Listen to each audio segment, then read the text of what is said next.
Bismillahirrahmanirrahim. Assalamualaikum warahmatullahi wabarakatuh. Waalaikumsalam. Alhamdulillah wa nusalli ala rasulillah. Bismillahirrahmanirrahim wa alaihi natawakkal. Rabbi israh li sadri wa yassir li amri wahlul 'uqdatam min lisani yafqahu qawli ya fattah ya alim. Nasrun minallah wa fathun qarib. Teman-teman yang saya cintai, sebelum kita memulai kajian ini kita membacakan Fatihah yang pertama kepada baginda Nabi Muhammad SAW beserta keluarga dan para sahabatnya dan para pengikutnya. Ala hadina as-salihah al-Fatihah. A'udzubillahi minasyaitonir rajim. Bismillahirrahmanirrahim. Alhamdulillahirabbil alamin arrahmanir rahim maliki yaumiddin.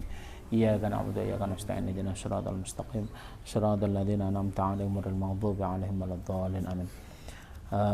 Kemudian Fatihah kita tujukan kepada muallif kitab dengan para imam-imam yang lain, yaitu Imam Nawawi dan para a'immah yang lain dan para pentaklif kitab. Dan ini dia yang mentahqiq adalah Dr. Mustafa Al-Bugha dengan Dr. Muhyiddin Ad-Din Al-Mustawi.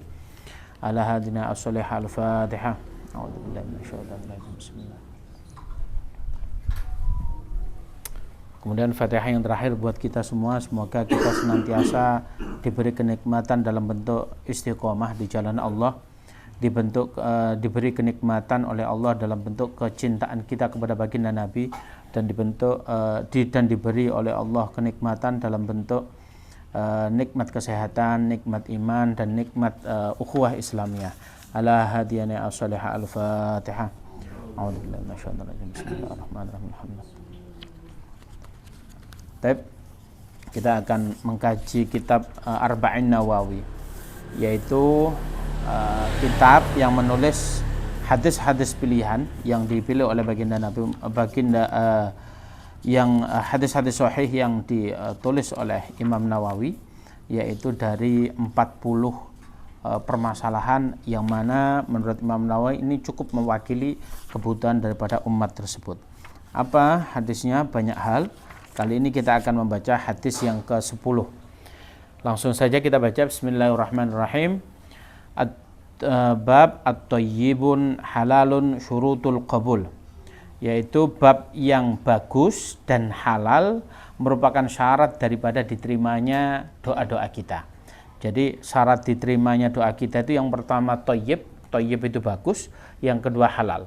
Maknanya bagus saja tidak cukup, tetapi harus dibarengi dengan sesuatu yang halal. Syartul qabul, sehingga baik dan halal itu menjadikan syarat diterimanya sebuah doa. Langsung saja kita bahas, yaitu hadis yang ke-10 ini adalah An Abi Hurairah radhiyallahu anhu. Hadis ini melalui jalur salah satu sahabat dekatnya Rasulullah, yaitu Abu Hurairah yang insyaallah diridhoi oleh Allah Subhanahu wa taala. Apa? Qala Rasulullah sallallahu alaihi wasallam, bahwasanya baginda Nabi Muhammad sallallahu alaihi wasallam bersabda. Apa ini dikatakan? Nah, ini yang pertama. Innallaha thayyibun. Sungguhnya Allah Subhanahu wa taala itu maha baik. Maha baik itu maknanya begini. Mustahil Allah Subhanahu wa taala itu ada sesuatu yang tidak baik. Jadi baiknya Allah itu mutlak, kamalul mutlak. Mutlak itu apa? Tidak ada celah untuk tidak baik. Kamalul mutlak, kesempurnaan baiknya. Jadi Allah itu maha daripada kebaikan. Jadi kalau Anda berpikir seandainya, ya Allah kok tonggoku dapat rezeki, saya ini kok enggak, berarti kan berpotensi Allah pilih kasih. Maka itu otak kita yang bermasalah. Sebab Allah itu maha adil. Kok kita bisa berbuat curang karena kita merasakan, oh iya Allah kan nggak tahu bab ini. Maka Allah antum ragukan maha apanya? Maha basyir, maha mengetahuinya. Maka Allah terlepas dari sifat-sifat itu. Maka Allah sesungguhnya itu baik dan tidak ada celah dan mustahil Allah kebalikannya memiliki sifat yang tidak baik. Jadi Allah itu baik ke kita semua. Sehingga kalau kita itu sesuatu yang kita usahakan, kita impi-impikan, diberikan kepada kita tidak sesuai ekspektasi kita, maka kebaikan itu bukan berarti Allah tidak baik. Sebab Allah Subhanahu wa taala mengatakan di dalam Al-Qur'an, wa asa an takrahu syai'an wa huwa khairul lakum wa asa an tuhibbu syai'an wa huwa syarrul lakum wallahu ya'lamu wa antum la ta'lamun. Jangan kamu anggap yang baik menurutmu itu baik menurut Allah, dan jangan kamu anggap yang buruk menurutmu itu buruk menurut Allah. Wallahu ya'lamu wa antum la ta'lamun. Sungguhnya Allah yang Maha tahu, kalian tidak tahu. Maksudnya begini. Jadi kita itu jangan menggebu-gebu pendapat kita yang betul. Oh, itu enggak, itu salah versi saya, itu salah. Yang betul itu bagaimana? Baiknya Allah kita harus mengikuti. Buruknya Allah kita harus mengikuti. Apa sih baiknya Allah? Ya harus versi Allah dan Rasulnya. Beres. Sholat itu kenapa ngadep kiblat? Antum nggak usah protes, itu baiknya menurut Allah. Ya, itu baiknya menurut Allah. Buruknya juga harus versinya Allah. Kalau antum dikatakan orang kata Rasulullah orang kafir yang harbi itu buruk, antum jangan pakai debatable bahwasanya orang kafir itu baik kok. Israel itu yang sekarang apa ini? Yang Zionis itu baik kok. Nggak usah debatable, karena Allah yang mengatakan yang kafir harbi itu orang yang halal darahnya. Ya nggak usah debatable. Jadi apa? Kecintaan kita terhadap sesuatu harus berdasarkan cinta Allah kepada kita. Sehingga kalau kita ini, saya ini mencintai antum semua, cinta saya karena Allah. Nggak ada tendensi yang lain. Entah antum kaya, entah antum miskin, nggak peduli itu. Saya cinta antum karena Allah cinta antum. Begitu juga antum nggak ada alasan tidak cinta saya kalau Allah cinta saya. Begitu sebaliknya, saya nggak cinta antum karena antum tidak dicintai Allah. Lah yang perlu kita pikirkan begini, kenapa sebabnya Allah tidak cinta sama kita? Ya berarti apa? Orang yang tidak dicintai Allah, orang yang senantiasa melanggar aturan-aturan Allah, melanggar syariat-syariat Allah, tidak mengindahkan apa yang diperintahkan oleh Allah Subhanahu wa taala. Titik. Dikongkon urip sing serawung ambek tangga mungsuhan. Dikongkon urip sing serawung ambek dulur, malah gak nyopo-nyopoan. Dikongkon serawung ambek ibu, salah paham sedikit, ibunya pun tidak disapa. Loh ada itu Pak. Maka orang semacam itu, ya buruk, katakan buruk, nggak rasan-rasan Pak. Itu buruk itu. Makanya di sini, innallaha thayyibun. Maka Allah itu maha baik, tidak mungkin ada celah untuk Allah itu buruk. Maka sudah, Allah itu baik. Bukan di branding, tapi Allah itu memang baik. La yaqbalu illa thayyib. Wah ini ngeri Pak. Kalau dikatakan la yaqbalu illa thayyib, tidak diterima segala sesuatu dari antum mempersembahkan sesuatu untuk Allah kecuali persembahan antum itu yang baik. Contoh, antum berkeyakinan, contoh ini memiliki, mohon maaf ini, antum bakar-bakar ngasih kopi di pojok nanti ada itu niat antum kan baik, ada sesembahan.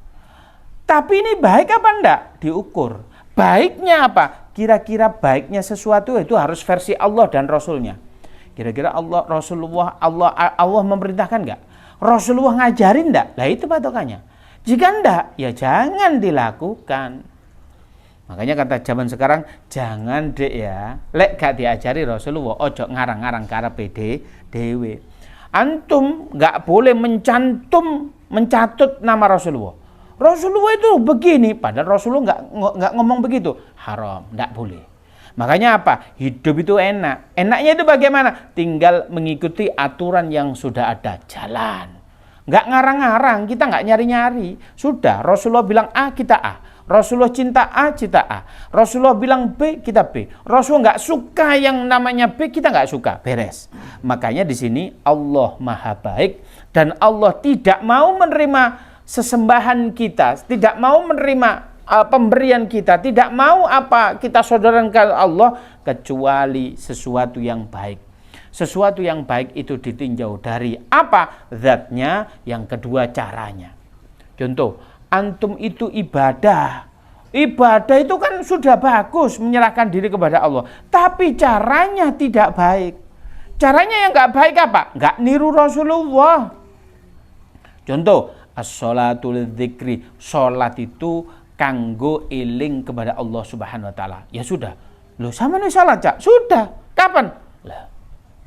Loh, sama apa meneng? Ya itu sholat.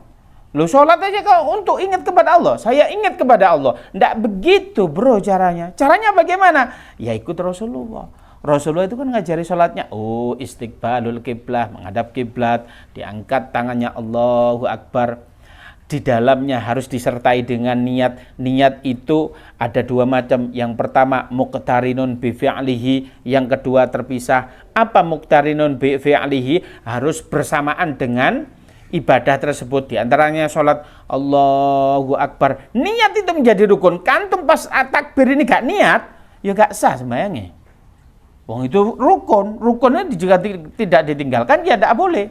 Maka Allahu Akbar niat. Boleh bahasa Arab. Apa? Contoh sholat duhur. Sholli fardhu duhri arba' raka'atin mustaqbilal kiblati adaan imaman atau makmuman atau adaan lillahi ta'ala. Apa? Usolli, saya itu sholat. Fardhon, yaitu sholat wajib. Duhri, yaitu sholat duhur, ya kan?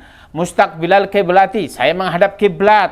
Arba' raka'atin, 4 rakaat. Saya posisinya makmum, adaan makmuman. Saya posisinya iman, adaan imaman. Atau saya sholat sendirian, itu kan ada jelasnya. Saya nggak apal saya itu nggak diajarkan begitu. Gimana caranya? Ya niat pakai bahasa Indonesia. Ya Allah, saya sholat duhur 4 rakaat menghadap kiblat karena Engkau ya Allah. Enak.